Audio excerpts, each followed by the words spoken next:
understand someone saying, hey, the Secretary of State shouldn't be able to unilaterally make this decision. But by all accounts, it seems like she was following the law, and Trump is saying she wasn't following the law. Yeah, I think the procedural attack on the Secretary of State is completely misguided.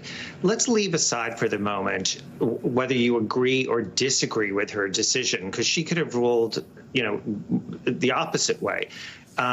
The issue of what her authority is absolutely clear under Maine law.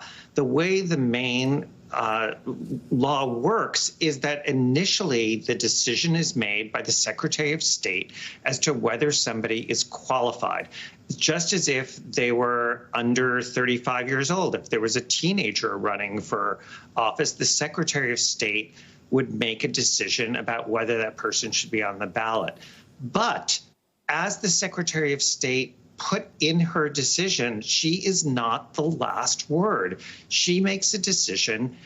She then very responsibly stayed her decision and noted to the parties their appellate rights. They can appeal to the Maine courts to determine whether she has abused her discretion, whether she's abused the law in any way, and then ultimately either party that can try to go to the United States Supreme Court. So procedurally, she did all the right things. And I would note she held a hearing. She gave both sides an opportunity to be heard, to present witnesses, to put in exhibits, to make objections. All of that was done. So she followed the Maine law to the letter.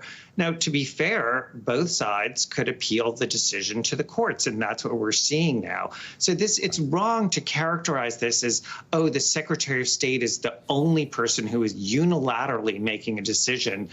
That is the way Maine has structured sort of the initial decision, but that's not the final word.